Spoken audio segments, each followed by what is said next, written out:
এইটোৱে আমি আগৰ পৰাই কৈ আহিছোঁ যে কিছুমান বস্তু চালিজাৰি সংবিধানৰ কথা আছে, চালিজাৰি চাব লাগে। যে বস্তুটো আমাৰ বড়ো মানুহবিলাকে মানে ভালকৈ বুজি পোৱা নাই। বস্তুটো হৈছে যে সেইদিনাখন এজন আমাৰ ছিনিয়ৰ জন ইণ্টিকাটাৰ ছাৰে কৈছিলে যে আৰ্টিকেল 2-3 নম্বৰত ট্ৰাইবেলবিলাকৰ কাৰণে একো কথা লিখা হোৱা নাই বা লিখা নাই।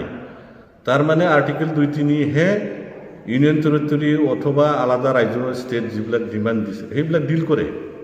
তো এতিয়া কথা হ'ল আৰ্টিকেল 2-3 যদি ট্ৰাইবেলৰ বিষয়ে যদি এটা কথা বা এটা চেণ্টেঞ্চত যদি লিখা নাই, আমাৰ ডিমাণ্ডটো হৈছে বড়োলেণ্ডটো ন' ডাউট এইটো লেংগুৱেষ্টিক বেচিছত বড়োলেণ্ড, কিন্তু ইয়াৰ মানেটো হৈছে এক্সক্লুচিভলি এটা জাতি কমিটিৰ অধিকাৰৰ প্ৰাপ্যটোক বুজাই আছে এক্সক্লুচিভলি। এতিয়া 6 শিডিউল সংবিধানটো বেলেগ, আৰ্টিকেল 2-3টো বেলেগ। এতিয়া বড়ো, ৰাভা, গাৰো, হাছং, মিচিং, লালুং, কছাৰী এইবিলাক গোটেই ট্ৰাইবেল জনজাতীয় শব্দ হয়।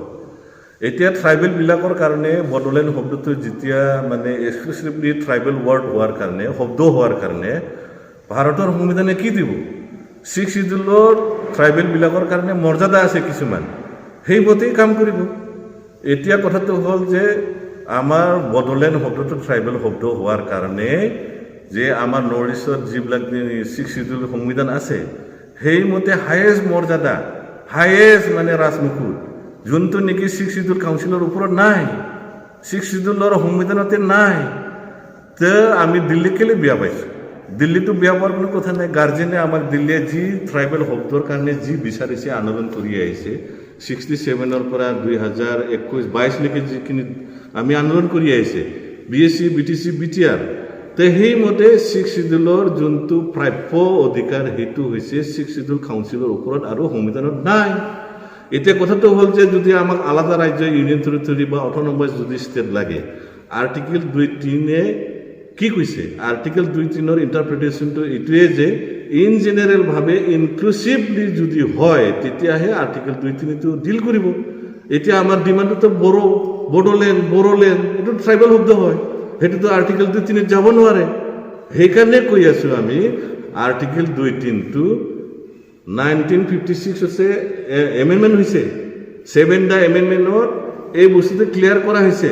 ইয়াৰ ইণ্টাৰপ্ৰিটেশ্যনটো এইটোৱে হৈছে, ব্যাখ্যাটো এইটোৱে হৈছে যে ভাৰত চৰকাৰে এতিয়াও ৰাজ্য দিয়ে, নতুন ৰাজ্য ইউনিয়ন টেৰিটৰী গঠন কৰিব, কিন্তু ইনক্লুচিভলি হ'ব লাগিব। গোটেই জাতি ভাষা ধৰ্মৰ মানুহবিলাকক মানে ছাপৰ্ট দিব পৰাকৈ লিংগুইষ্টিক লাইনত বিভিন্ন লিংগুইষ্টিক লাইনৰ মানুহবিলাকো ছাপৰ্ট দিব পৰা যদি এই নমেনক্লেচাৰটো যদি হয় বা যোনটো ডিমাণ্ড ৰাজ্যৰ ডিমাণ্ডটো যদি সেই মৰ্মে হয় তেতিয়াহে ভাৰতবৰ্ষে আৰ্টিকেল 2-3 মতে ডিল কৰিব।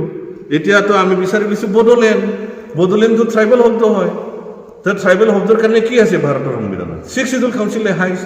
সেইকাৰণে 27 জানুৱাৰী 2020 কম্প্ৰিহেনচিভ ফাইনেল সলিউশ্যন টু দিয়াৰ ডিমাণ্ড বুলি লিখা হৈছে।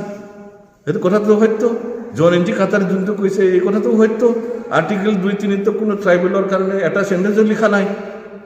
তো এই কথাকে আমি বুজাই আছোঁ আমাৰ বড়ো মানুহবিলাকক যে কথাটো হ'ল এনেকুৱা, উপেন্দ্ৰনাথ ব্ৰহ্মৰ পিছৰ পৰা এইখিনি কথা বড়ো ভাষাটি ভালকৈ বিস্তাৰিতভাৱে বুজাই দিব পৰা মানুহ আমাৰ ইয়াতে নাই।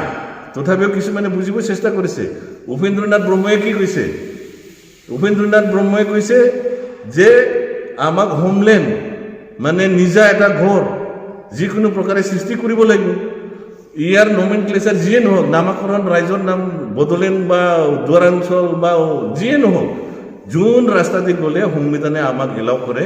সেইকাৰণে আমি দুৱাৰাঞ্চল যোনটো আমাৰ প্ৰদেশ DGPয়ে ডিমাণ্ড কৰি আছে, ইয়াৰ মাটিৰ গোটেই এলেকাটো দুৱাৰ্ছ বুলি কৈছিলে, ইয়াৰ লিগেচি আছে 3টা। সেই মৰ্মে বিচাৰিছোঁ আমি ইনক্লুচিভ হয়, বিস্তাৰিত শব্দ হয়, এইটো সন্মিলিত শব্দ হয়।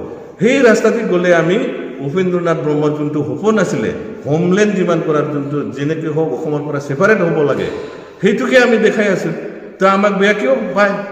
আমি হ'লেতো বড়োলেণ্ড যদি শব্দটি যদি ট্ৰাইবেল ৱাৰ্ড দি যদি হ'ল হয় আমিও বড়োলেণ্ড বিচাৰিলোঁ হয়, কিন্তু আৰ্টিকেল 2-3টো দফাটো ডিল কৰে ইউনিয়ন টেৰিটৰী বা ফুল ফ্লেজেড ষ্টেটটো। তাৰ বাহিৰেতো আৰু বেলেগ সংবিধান ধাৰা নাম্বাৰটো ডিল নকৰে। এতিয়া আৰ্টিকেল 2-3 যদি ট্ৰাইবেলবিলাকৰ কাৰণে এটা চেণ্টেঞ্চ লিখা নাই, ভাৰতবৰ্ষই আপোনাক কেনেকৈ বড়োলেণ্ড শব্দ, ট্ৰাইবেল শব্দ, জনজাতীয় শব্দ দি কেনেকৈ আলাদা ছেপাৰেট ষ্টেট দিব নোৱাৰে। সেইকাৰণে কৈছোঁ আমাৰ বড়ো মানুহবিলাকক যে আপোনালোকে সংবিধানটো পঢ়ক, অলপ ভালকৈ বিবেচনা কৰক, যি ভুল হৈ গ'ল। এনেকুৱা এটা জাতি কমিউনিটি বিশেষৰ নামত ভাৰতবৰ্ষই আজিৰ দিনত নতুন ৰাজ্য ইউনিটটো দিব নোৱাৰে। তেনেকৈ হ'লেতো আগৰ যিবিলাক প্ৰিন্সলি ষ্টেট আছিলে 500টাতকৈ বেছি আছে ভাৰতত, আৰু লিংগুইষ্টিক লাইনত 1500তকৈ বেছি নানানটা জাতি ভাষাৰ মানুহ আছে। সিহঁতেও আকৌ গণ্ডগোল লগাব যে আমাকো ৰাজ্য লাগে, সেইমতে বড়োলেণ্ড দিছে, যেতিয়া গোৰ্খালেণ্ড লাগিব, ৰাভা হাছং লাগিব, ডিমা ৰাজি লাগিব, খাচীলেণ্ড লাগিব, গাৰোলেণ্ড লাগিব। সেই বস্তুবিলাক প্ৰযোজ্য নহয়। তাৰ মানে সাপো মৰে লাঠিও নামাহে। ভাৰতবৰ্ষত নতুন নতুন ৰাজ্যও হয়, ডেভেলপমেণ্টো হয়, দেশো থাকে। সেইমতেহে ভাৰতবৰ্ষই ৰাজ্যবিলাক গঠন কৰিব। আৰু জন এন.টি. কাটাৰ ছাৰৰ নিজৰে ভুল হৈছে।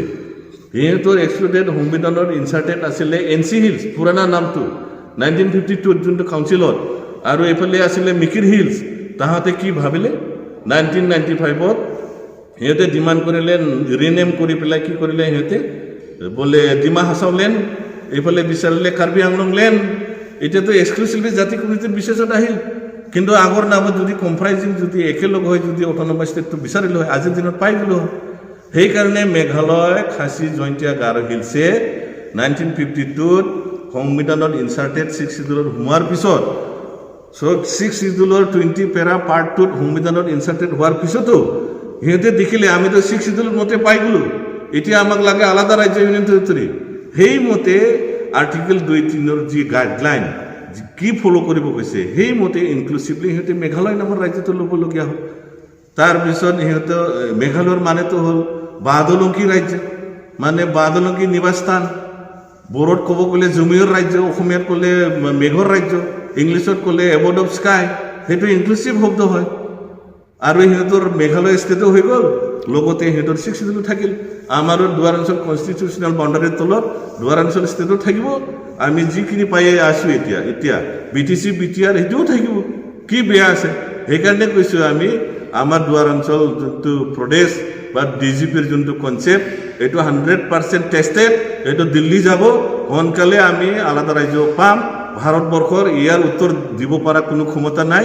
100% এইটো মানে হেৰি আছে। সেইকাৰণে আমি গোটেই বড়ো মানুহ ভালকৈ চিন্তা চৰ্চা কৰি পেলাই বুজিবৰ কাৰণে আমন্ত্ৰণ জনাইছোঁ। ধন্যবাদ। তাহাঁতে কামতাপুৰ বা কোচবিহাৰ ৰাজ্য যি বিচাৰি আছে, সেইটো বাস্তৱত সত্যতা আছে। 1949 28 আগষ্টত সিহঁতৰ এটা মাৰ্জাৰ হৈছিলে প্ৰিন্সলি ষ্টেট। সেই মৰ্মে সিহঁতক চিক্ৰেট ৰাজ্য প্ৰদানো কৰা হৈছিলে। দুৰ্ভাগ্যক্ৰমে সিহঁতে বেংগলৰ লগত চামিল হৈ থাকিল। কিন্তু এইটো হয়, বাস্তৱিক ঘটনা ঘটিছে। কিন্তু তাৰ আগত এই মাটিটো ডুৱাৰ্ছ বুলি কোৱা হৈছিলে। আমাৰতো মাৰ্জাৰ হৈছে 18টা ডুৱাৰ্ছটো 8 আগষ্ট 1949, সিহঁতৰতো 28 আগষ্ট, আমাৰতো 9 আগষ্ট। তেতিয়াহ'লে 20 দিন আগত এই আমাৰ মাটিটো মাৰ্জাৰ কৰা হৈছে ভাৰত চৰকাৰৰ লগত। সেই মৰ্মে এই এলেকাটো ছেপাৰেট। এইটো কেতিয়াও হ'ব নোৱাৰে, এইটো কোচবিহাৰ বা কামতাপুৰৰ মাটি। কিয়নো এই লিগেচিটো, গোটেই লিগেচিটো আমাৰ হাতত 3টা আছে। প্ৰথম লিগেচি মাটিৰ লিখা পঢ়া যোনটো লিগেচি 1865, 1910, 1949। সিহঁতৰ লগতো খালি 1949 এটা মাৰ্জাৰ কাগজ আছে। সেইটো লৈ যদি ভাৰতবৰ্ষই যদি মানে বেচিছ কৰি পেলাই নতুন ৰাজ্য ইউনিটটো গঠন কৰিব যাই আছে, আমি সেইটোৱে ডিমাণ্ড কৰি আছোঁ যে আমাকো সেই লিগেচি মতে দিব লাগে। কিয়নো এই মাটিটো কেতিয়াও কোচবিহাৰৰ নহয়। এই 18টা ডুৱাৰ্ছটো চলিড এক্সক্লুডেড এৰিয়া ট্ৰাইবেলবিলাকৰে আছিলে, আৰু আমাৰ চিফটেন্সবিলাকে এই এলেকাটো চলাই আহিছিলে। সেইবিলাক গোটেই আছে, 12জন চিফটেন্স আছিলে। তো সেইকাৰণে হিষ্ট্ৰী মানে স্পষ্ট কৰে, সিহঁতৰতো বেলেগ, আমাৰতো বেলেগ। কিন্তু বড়োলেণ্ড উডিয়াচল কনচেপ্ট দি সিহঁতক উত্তৰ দিব নোৱাৰে, কাউণ্টাৰ দিব নোৱাৰে। কিন্তু এই এলেকাটো কেতিয়াও বড়োলেণ্ড উডিয়াচল বুলি নকৈছিলে। এই মাটিটো, এই এলেকাটো ডুৱাৰ্ছ বুলিহে কৈছিলে হিষ্ট্ৰী। সেইকাৰণে আমি দুৱাৰ অঞ্চল বিচাৰিছোঁ। আমাৰ 100% মানে ছাকচেছ হ'বও যাই আছে। ৰিচেণ্টলি আমি অলৰেডি মেমৰেণ্ডামত দিয়া হৈ গ'ল। তো ভাৰতবৰ্ষই কেতিয়া দিল্লী চৰকাৰে আমাক মাতে সেইটোৱে ইন্তজাৰ কৰি আছোঁ। আৰু আমি আশাবাদী 100% আমি সোনকালে কামিয়াব হ'ম। সংবিধানত যাক যেনেকৈ যোন কমিউনিটিক যেনেকৈ দিয়া আছে, মানে আমি কৈ আছোঁ যে সমান অধিকাৰ, সমান বিচাৰধাৰাৰে চব জাতি কমিউনিটিক লৈ আমি আগবাঢ়িম। ট্ৰাইবেলৰ কাৰণে সংবিধানে কি দিয়া আছে ট্ৰাইবেলে পাব, SCৰ কাৰণে কি দিয়া আছে SCয়ে পাব। আমি কাৰ অধিকাৰ কিয় খৰ্ব কৰিব যাম? সেইকাৰণে কৈছোঁ এই ৰাজ্যটো ইমান কালাৰফুল হ'ব যাই আছে, ইনক্লুচিভলি মানে এটা ৰঙীন এটা মানে ৰাজ্য হ'ব যাই আছে। ক'ব গ'লে এই ৰাজ্যৰ নতুন ৰাজ্যৰ লগত কোনো ৰাজ্য ভাৰতৰ কোনো কম্পেয়াৰে কৰিব নোৱাৰিব। এনেকুৱা ৰাজ্য হ'ব যাই আছে। ইয়াতে গোটেই জাতি ভাষা মানুহ, ধৰ্মৰ মানুহ ছাপোৰ্ট আছে। সেইকাৰণে আমি কৈছোঁ কোনো জাতি কমিটিক আমি মানে বাদ দিয়া নাই, চবেই স্ব ইচ্ছাৰে আহিছে, বুজিছে দুৱাৰ অঞ্চলৰ কনচেপ্টটো কি হয়। বড়োলেণ্ড ক'ব গ'লেতো মাতৃভূমি বুলি একচেপ্ট কৰিব নোৱাৰে মনৰ পৰা। দুৱাৰ অঞ্চল প্ৰদেশ যদি কয় গোটেই জাতি ভাবে যে এইটো আমাৰ মাতৃভূমি। সেইকাৰণে 100% সোনকালে ছাকচেছ হ'ব বুজাই আছে।